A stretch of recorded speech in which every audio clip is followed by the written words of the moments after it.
नमस्कार मित्रांनो, viral Indian या यूट्यूब चॅनलवरती तुम्हा सर्वांचं पुन्हा एकदा मनापासून स्वागत। तर मित्रांनो, बॉलिवूडमध्ये पाहायला गेलं तर सध्या एक न्यूज खूप जास्त व्हायरल होतीये, ती म्हणजे अभिनेता कार्तिक आर्यन आणि श्रीलीला यांच्या रिलेशनशिप बद्दल। तर जाणून घेऊया संपूर्ण माहिती या व्हिडिओमध्ये। तरी हा व्हिडिओ शेवटपर्यंत नक्की बघा आणि आपल्या चॅनलला सबस्क्राइब केलं नसेल तर प्लीज चॅनलला सबस्क्राइब देखील करा।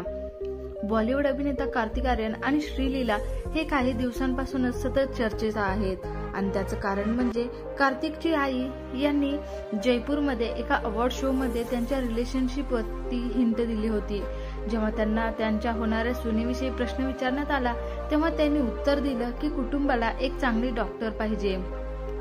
त्यानंतर सगळे श्रीलीलाविषयी बोलू लागले, कारण ती अभिनेत्री असण्यासोबतच तिनं मेडिकलमध्ये शिक्षण कंप्लीट केलं आहे। श्रीलीलानं मेडिकलमध्ये शिक्षण केलं आणि त्यासोबत अभिनय देखील केला। 2021 मध्ये श्रीलीलाने MBBS कंप्लीट केलेलं आहे। किस या चित्रपटातून तिनं अभिनय क्षेत्रात पदार्पण केलं। ती एक ट्रेंड भरतनाट्यम डान्सर देखील आहे। श्रीलीला ही बेंगलोरच्या गायनेकोलॉजिस्ट स्वर्णलता यांची लेक आहे।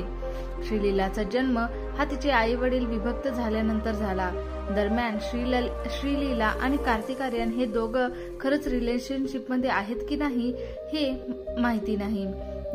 याविषयी त्या दोघांनी कोणतीही अजून देखील प्रतिक्रिया दिलेली नाही।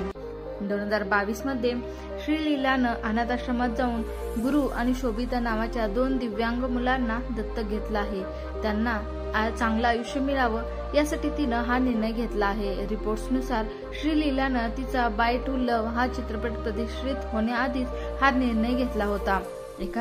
एका रिपोर्टनुसार श्रीलीलाची एकूण नेटवर्थ ही जवळपास 15 कोटी इतकी आहे।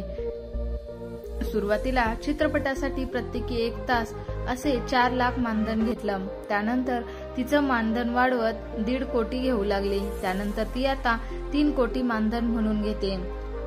तिनं शेवटी 4 कोटी मानधन घेण्यास आता सुरुवात केली। कार्तिक आर्यन आणि श्रीलीला हे पहिल्यांदा एकत्र स्क्रीन शेअर करणार आहेत। अनुराग बासूच्या चित्रपटात एकत्र ते दिसणार आहेत। आशिकी 3 या चित्रपटात ते दोघं आहेत। टीजरमध्ये कार्तिक हा तू मेरी जिंदगी गाणं गाताना दिसणार आहे। त्यांच्या रोमॅन्टिक सीनची झलक हे टीजरमध्ये दिसली आहे। तर हा चित्रपट 2025 मध्ये दिवाळीत प्रदर्शित होणार आहे। तर तुम्हाला त्यांच्या रिलेशनशिप बद्दल काय वाटतं आणि ही जोडी तुम्हाला कशी वाटते हे नक्की कमेंटमध्ये सांगा। व अशाच इंटरेस्टिंग व्हिडिओसाठी व्हायरल